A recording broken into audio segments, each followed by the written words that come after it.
이제 자연재해가 심해지고 하니까 부산에 대해서 가치가 없다라고 여기는 분들이 굉장히 많았지만요. 그래서 제가 몇 가지 말씀을 드릴게요.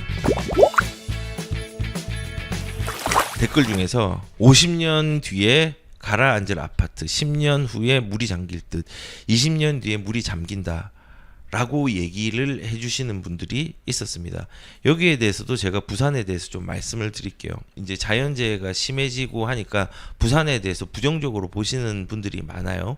그래서 제가 몇 가지 말씀을 드릴게요. 예전에 한강이 범람을 했어요. 1925년도에 을축년에 대홍수가 한강에서 일어났습니다. 그리고 1950년도에 용산의 이촌동에 홍수가 굉장히 크게 났어요. 그리고 1984년도에 한강이 또 대홍수를 맞이합니다. 그리고 1990년도에도 한강이 범람을 합니다. 제가 서울 비유를 좀 들을게요. 한강이 과거에는요 모래사장이었습니다. 거기서 해수욕처럼 모래사장에서 사람들이 수영하고 즐겼죠. 그런데 두 가지 이유 때문에 이거를 없앴는데 이 모래사장을 제방을 쌓고 인공공원을 조성을 했습니다. 왜냐하면 한강은요 자주 범람했거든요. 아까 보신 바와 같이 25년도, 1950년도, 84년도, 90년도 계속 범람을 했습니다. 그래서 과거에는 행주산성이라든지 아니면 마포라든지 용산, 뭐 영등포 뭐 이런 지역이 한강 범람이 굉장히 잦았습니다. 그리고 올해도 8월 달에 80년 만에 뭐 115년 만이란가 80년 만이라든가 서울의 강남 쪽하고 남부 라인 쪽에 집중호우가 서울을 강타를 했잖아요. 그러면 이거를 우리는 어떻게 받아들이냐면 야 지금 강남도 이제 침수가 되고 용산도 침수가 된 적이 있고 지금 또 앞으로도 그 뭐 지금 자연재해들이 훨씬 더 많이 나올 건데 그러면은 매번 부산도 지금 뭐 해일도 오고 뭐 태풍도 계속 오는데 매번 이런 자연재해를 막고 있을 것이냐? 저는 그거를 계속 막고 있을 거라고 생각을 안 하거든요. 왜냐하면 개선의 과정들을 계속 거칠 거예요. 이런 식으로.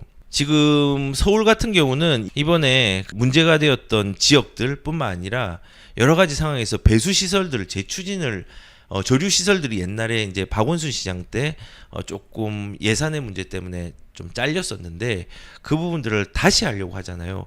이런 식으로 공공에서는 분명히 대응을 합니다. 그래서 3조 원을 투입해 가지고 과거에 중단되었던 조류 시설의 건축을 재추진한다고 합니다. 그러면은 일단은 대응 방법들을 만들어 놓는 거예요. 이런 식으로 대응을 할 것 같아요. 그리고 예전에 부산 사람들은 이제 태풍 때문에 이제 끝났다라고 얘기하고 뭐 지금 홍수 오는데 가라앉을 아파트 50년 뒤, 30년 뒤, 20년 뒤, 10년 뒤 가라앉다고 하는데요. 저는 가라앉을 거라 생각하지 않습니다. 그리고 50년 뒤면요. 자산 가치도 되게 많이 올라갑니다. 그때까지 가만히 있는 선택이 더 안 좋은 선택이거든요. 자, 보시면은 대응을 또 어떻게 했냐면요. 창원이 매미로 피해를 입었습니다. 엄청나게 그때 피해를 크게 입었어요.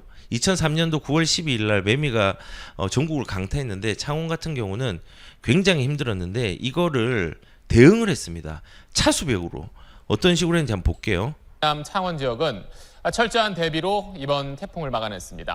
이번 이렇게 태풍입니다. 지난 일을 교훈 삼아서 피해를 줄인 곳을 KNN 박명선 기자가 취재했습니다. 태풍 매미 때 18명이 숨지면서 막대한 인명피해가 발생했던 경남 마산 해안가입니다. 그러나 이번 태풍 흰남노에는 경남에서 단 한 명의 인명피해도 발생하지 않았습니다. 길이 200m, 높이 2m 차수벽을 설치해 차수벽입니다. 태풍 흰남노에 미리 대비했기 때문입니다. 기립식뿐만이 아니고 강제 언덕이라는 또 일단 면적인 방어 요소가 생기지 않습니까? 그 자체가 이제 한번 일차로 막아주는 거죠. 이제 이거 보신 것처럼 대응을 할 수 있습니다. 우리는 부정적인만 보는 게 아니라 사람들이 대비할 수 있는 건 대비를 하면서 개선을 해 나가는 거거든요. 그러면은 지금 뭐 10년 뒤에, 20년 뒤에 30 침수를 한다고 하는데 삼익비치도 생각을 하고 있거든요. 삼익비치도 이게 이제 2016년도 얘기긴 한데 이제 그랑자이 더비치로 바뀌죠. GS건설이 시공사로 선정되고. 근데 여기 보시면은 이게 바닷가와 맞닿아 있는 만큼 안진 설계에 대해서 관심이 컸는데 내지는 특등급으로 설계를 하고 태풍과 해일에 대비한 5단계 대비 프로세스를 제안을 했다고 합니다. 삼익비치도 이 부분에 대해서 대응을 하고 있습니다. 설령 저는 또 그런 생각을 합니다.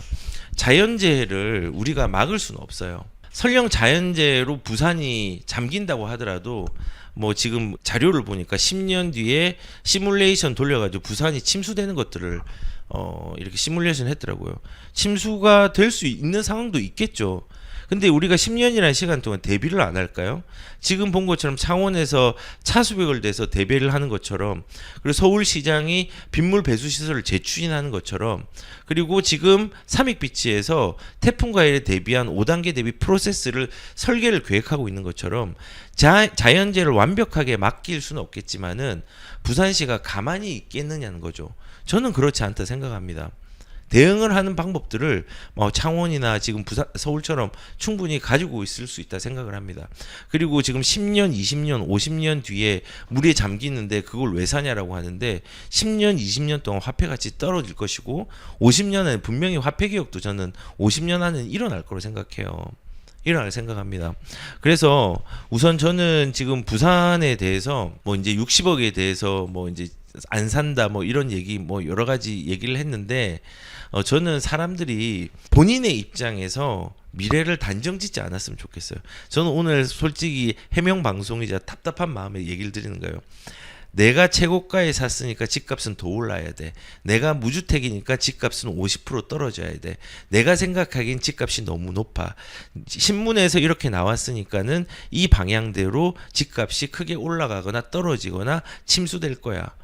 뭐 사실은 그걸 우리가 맞추지 못합니다. 우리는 그거에 대해서 오르는 시기, 내리는 시기, 침수될지 안 될지에 대해서 아무것도 알 수 없고 대응할 수 있는 충분히 시간이 있기 때문에 우리가 이거에 대해서 부정적으로 생각을 하는 게 아니라 입지 가치에 대해서 과거에도 있었고 대응을 했으니까 앞으로도 그렇게 대응할 수 있는 방향성을 충분히 가질 수 있다라는 걸로 시장을 좀 바라봤으면 좋겠어요. 그리고 우리는 집값이 오르는 시기와 내리는 시기 알 수 없습니다. 등락 규모도 알 수 없으면 우리는 대응하는 게 또 맞습니다. 그래서 제가 뭐 60억이라는 상징적인 얘기를 했지만은 그 60억이라는 것 자체가 될지 안 될지는 잘 모릅니다. 하지만은 초대형의 펜트하우스는 일단은 가격들이 시작을 40억부터는 합니다. 그걸 아셨으면 좋겠고, 우리는 이런 등락에 주목하는 게 아니라 쉽게 거래할 수 있는 시장이라든지 정책의 방향성에 우선 주목을 해야 되고, 부산 분들은 부정적인 요소 때문에 내 상황에 비추어 가지고 미래를 단정짓는 게 아니라 내 상황을 객관적으로 바라보고 내가 진입할 수 있는 게 뭔지를 고민해 보는 시간을 추가적으로 더 가지는 게 유리할 거라고 저는 생각이 듭니다. 그리고 그 다음 좀 말씀을 드리고 싶은 거는 삼익 아파트 여기에 집 샀나요? 지하철도 밑도 아무것도 없고 재개발된다고 해도 땅 자체가 작아서 뭐 들어가기도 힘든데 해운대를 뛰어넘는다고요? 예, 뛰어넘을 수 있는 부분들이 일부 있다고 생각합니다. 그래서 제가 60억이라는 단어를 얘기를 한 거고요. 지금 보시면은 저는 삼익을 안 샀습니다. 이런 공짜 정보 알려준다 뭐 사서 인증해 그럼 믿을게 했는데 전 다주택자라서 집을 살 수가 없습니다. 사면 세금이 얼만데요. 지금 왜 삽니까? 그리고 여기서 지하철이 없고 재개발된데 땅 자체가 작다라고 얘기했는데요. 지하철이 없다라고 얘기를 했는데 사실은 지하철이 없다고 하더라도 문제가 될까요?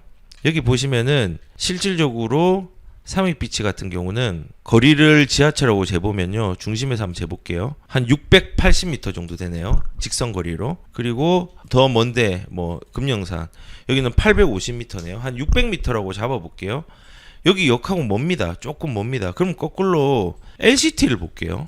LCT 같은 경우가 역하고 가까울 거예요. 뭘까요? LCT 중앙에서 보면요. LCT 비싸죠. 제일 비싸죠. 지금.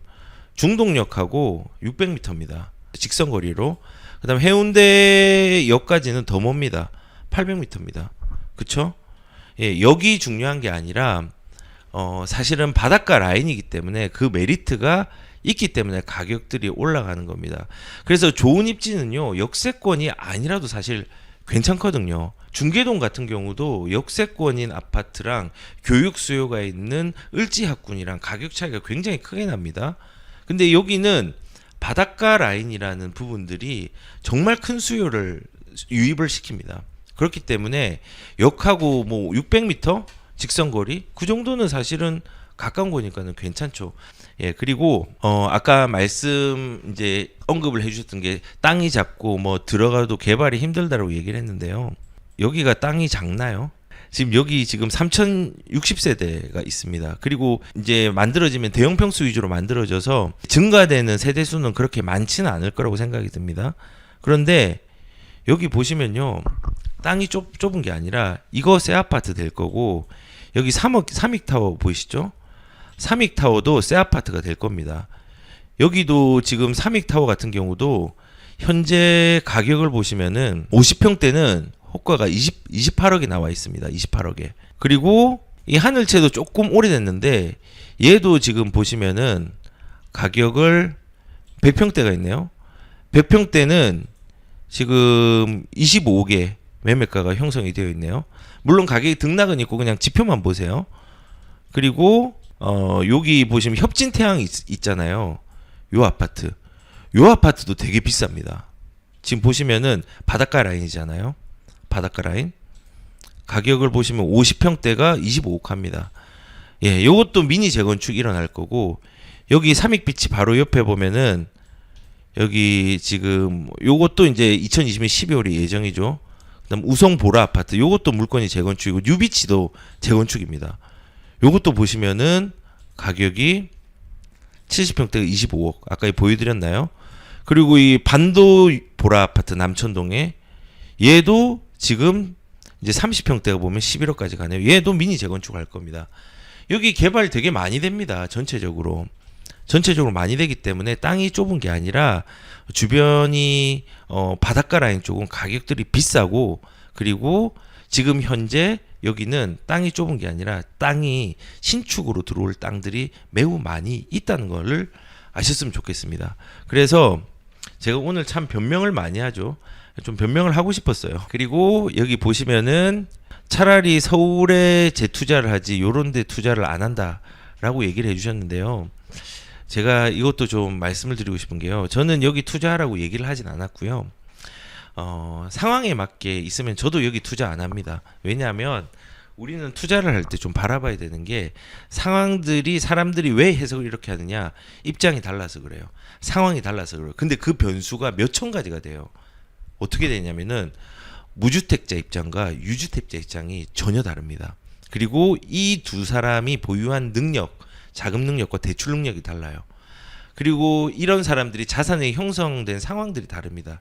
이 무주택자 같은 경우는 주택이 있는 사람, 그 다음에 주택 경험이 있는 사람, 투자 경험 없는 사람, 유주택자는 등기 1년 이하, 3년에서 5년 이하, 5년 이상, 다 자기의 자산 형성 상황이 다 다릅니다.